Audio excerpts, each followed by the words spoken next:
market really never fails to surprise me. Despite being so price sensitive, it's amazing that the luxury hatchback segment really seems to be gathering steam now.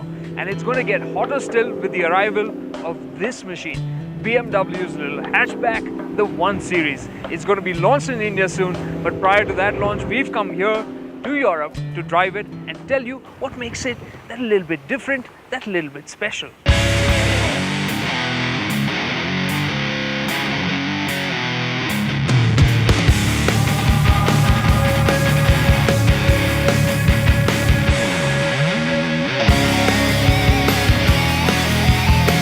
First, the basics.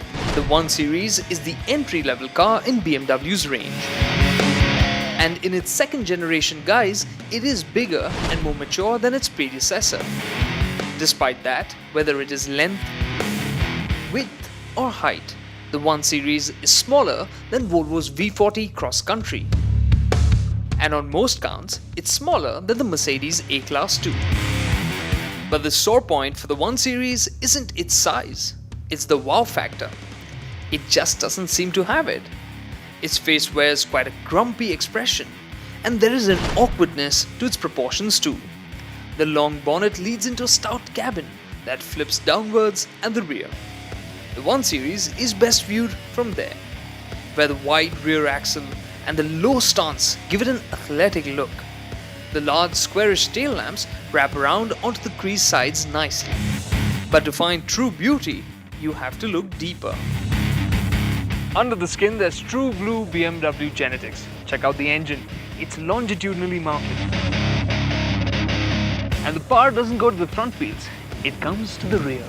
Oh yeah. Check out its stance. Low slung, short overhangs, long wheelbase, and near 50-50 weight distribution. For me, that's enough reason to make a dash for the driver's seat. Now let's see what will power the 1 Series when it comes to India. Well, there is a 2-litre diesel and a 1.6-litre petrol. First, let's take a look at the petrol. Now, typical of downsized motors, it uses a turbocharger and direct injection to increase its punch. And I was giving it the heavy right foot treatment. This petrol motor certainly can rev to about just under 7,000 RPM. Remains quite smooth, no vibrations felt, but it does get more audible inside the cabin. On an empty road, when you ask all the 136 ponies to gallop, you will have a fair bit of fun. Although performance is never neck-snapping. But more importantly, how will it deal with the everyday kind of driving? You can feel that turbo lag under 2000 RPM, which means in stop-go city traffic, it will feel a bit dull. Now, we may be driving the 6-speed manual gearbox here on both the petrol and diesel variants that we've got here, but when the 1 Series comes to India, this gearbox will not be on offer. What you will get as standard is the 8-speed automatic.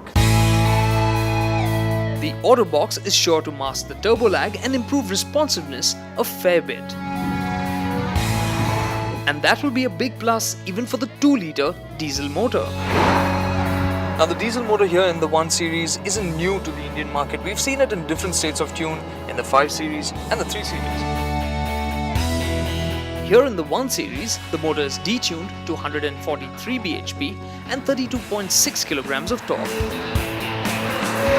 which is still quite strong for its segment.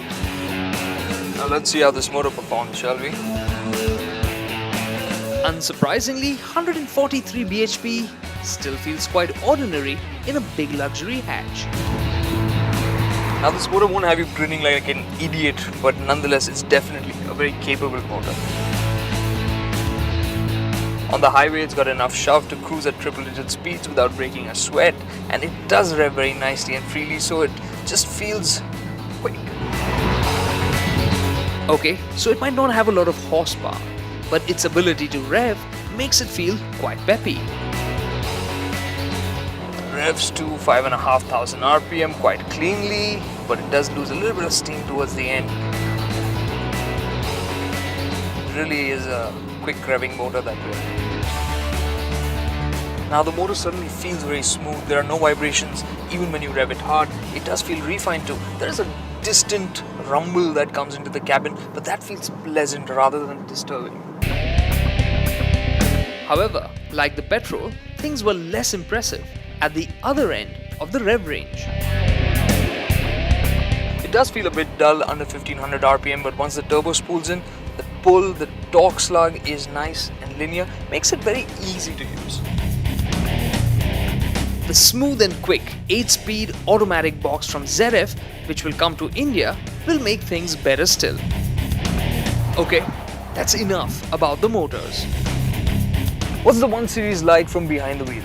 Well, the steering is really quick, you do have lots of grip, so this thing really feels very agile and nimble. This electromechanical steering is smooth and direct, but it misses out on that finer feel that would make it just so much more exciting.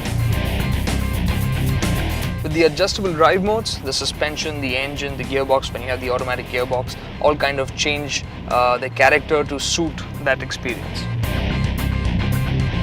In sport, you can feel the suspension is stiffer, the car rolls less, it just feels more committed and connected. However, is it out and out exciting? Well, not quite. So, despite all the grip, its independent suspension and the rear wheel drive layout, the 1 Series feels a bit aloof to drive. Even when you push it hard, it prefers to understeer rather than to get its tail out. So I shifted focus to another critical factor for India: the ride quality. If you want to just waft around, comfort mode, ride quality is really the best. It feels quite nice and pliant. The 1 Series was riding on 16-inch rims, and we expect this rim size to be offered as standard in India as well. However, we'll have to judge the ride quality for the 1 Series when it comes to India, because the suspension will be tweaked. You will get India spec rubber, and it will be riding with a little bit more ground clearance. What also remains to be seen is the trim that BMW will offer in India. We saw the Sport and the Urban trims in Germany. The Sport is the richer of the two. Its grille is revised, having only 8 bars and a glossy black effect. The surround for the fog lamp and the splitter also have a similar finish. The rear view mirrors are in a contrasting color, while at the rear there is a glossy black trim on the bumper too. Scuff plates and a key fob keep reminding you of the Sport trim. The interiors look like, well, pretty much like any other BMW, which can be a bit boring. However, a nice touch is the way the center console tilts towards the driver. Despite being only manually adjustable, the seats are quite special in the Sport trim because they are really well bolstered. The driving position is very good and there's ample space in the front too. However, in the back, things are a bit tight, and that's despite the second generation 1 Series having a 3 cm longer wheelbase than the first gen 1 Series. At 360 litres, the boot is big, spacious, and very usable indeed. This baby BMW is now all set to hit Indian showrooms really soon. So this is what the BMW 1 Series hatchback is like. From the inside, the cabin is in the most spacious, and in terms of premiumness, it is somewhat lacking when compared to the competition it will be facing in India. But it does have some plus points. Its motors, both the petrol and the diesel, quite easy to use, nice and punchy, fun too, but not out and out enthusiast motors. But from behind the wheel, this can be quite a fun little hatchback because the steering, the way the chassis is set up, it just feels nice and agile, lots of grip, a car you can have some amount of fun with.